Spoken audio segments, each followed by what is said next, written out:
piece this together, but we're at the Kenneth Hahn Recreational Area, and the Sheriff's Department was dispatched here. And now they have their guns drawn on this vehicle, but not sure why. The sheriff said they were going to talk to the park rangers to figure out what they had, but as soon as they pulled up, they drew their guns on this car.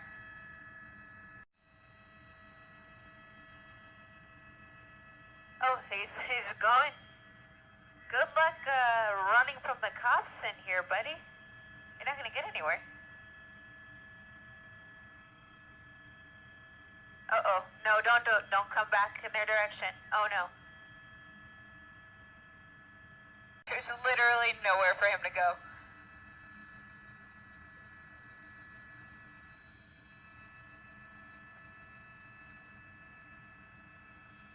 And he's stuck. Yes, you got it. We're ready to go. Police activity at the Kenneth Hahn Recreational Area. It looks like this person is evading police.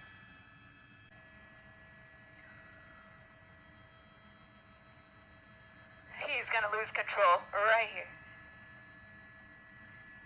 Wow.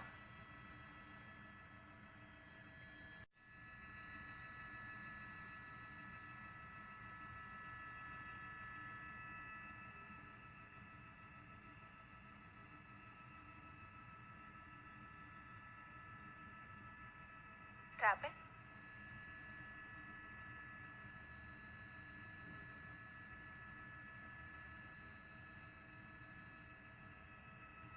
This is in the Kenneth Hahn Recreational Area, so not a place where we would typically see a pursuit. But how we first heard about this is that the Sheriff's Department got a call from park rangers to come out here to investigate the person in this vehicle. As soon as deputies arrived, they pulled their guns out on this person, but then he simply took off. And now he's been driving around in circles in this recreational area. Here are the deputies now. Let's see what happens. And he's going to try to just squeeze right by. So again, this is in the Ladera Heights area. Really not a place where you would typically see a pursuit. These roads are not paved roads. As I widen out the shot, you're going to see where we're at. It's essentially just a mountain with several oil derricks. And you can see that the vehicle actually already has some damage right there to the front bumper. You'll see how it's going to start to affect that front tire. And at this point, we believe that it's just one person inside. Again, we originally heard about this because sheriff's deputies were called out here by park rangers, and I heard the deputies say that they were going to consult with the park rangers and figure out what they had. But as soon as the deputies arrived on scene, they found the car, they drew their guns, and they started to make call-outs out to the driver, but he simply took off.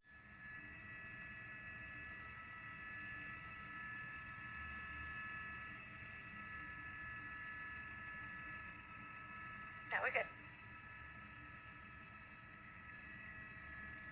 And I have our map up for you now, so you can kind of take a look at the speeds and take a look at some of the I can't even call them streets out here because they're really not streets. Again, this is the Kenneth Hahn Recreational Area, just off of the 405 freeway and roughly the 90 freeway, the Marina freeway, very close to La Cienega. That's going to be College Boulevard, it looks like. So College Boulevard, the car's going to come right under us here for just a moment. Again, it looks like he's just trying to find a way to get onto College Boulevard. If he can, he might try to go off-roading here and go down that hill, but that would be a very poor choice because there's no way that car is going to be able to survive a fall like that. So continuing here, though, again, Sophomore Drive and College Boulevard are going to be the nearest streets, but again, those are going to be just adjacent streets in the area. Really nothing in the way of actual structures or actual businesses from what we can tell. But you see one of the oil derricks there, and let's see what he tries to do. I know that there's a fence here. He might try to crash through it. That might be his easiest way of getting out because he keeps driving around in circles and he can't figure his way out of here.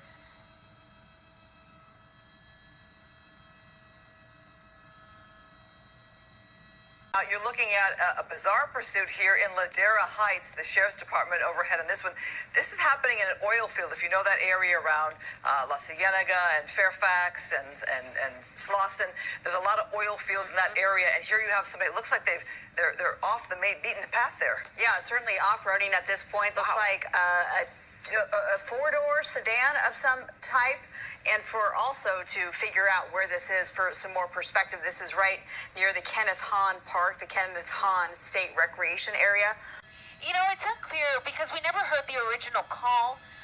That is why we can't really put two and two together as to why they drew their guns on immediately as they arrived. But here we go. The car is stuck. The driver door is open. So let's see what he does. He really has nowhere to go, nowhere to run to at this point. And the car's kind of lopsided there, but he's still trying. You can see he's trying to spin the tires. Look at that.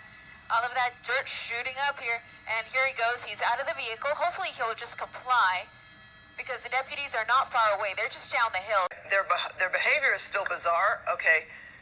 Well, we can tell it's a male out of the car trying to open up the back door at this point. But also, take note, we don't see any of the deputies in this shot anyway. So perhaps they're right there. But retrieving something from the back seat, and it looks like this suspect is going to try to make a run for it. It looks like, Christine, he may have grabbed a backpack or something up, making his way up the hillside here. Yeah, it's a wide open area, and I believe that's the sheriff just arriving now, because I can see the night sun there from the police helicopter, and it looks like he was trying to hide there in the brush, but is now having a second thought about that one and is going to continue on.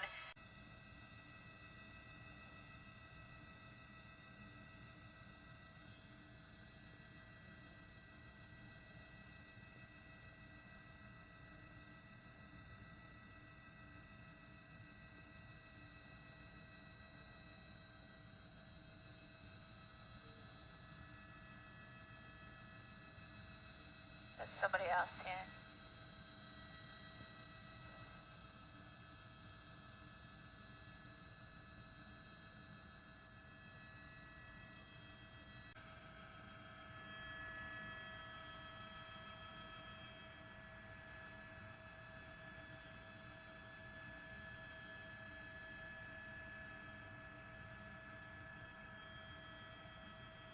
Yeah, so he was able to work his way around that fence that we were watching, made his way over to these commercial-looking buildings. They, as Colleen said, they look like there's some sort of storage unit. So he's just on the back side of this building here, coming out the other side. So this isn't far from where we saw that other gentleman walking around. So he's heading in that direction, and he just opened that gate. So I don't know if that's going to lead him into this building or just around it.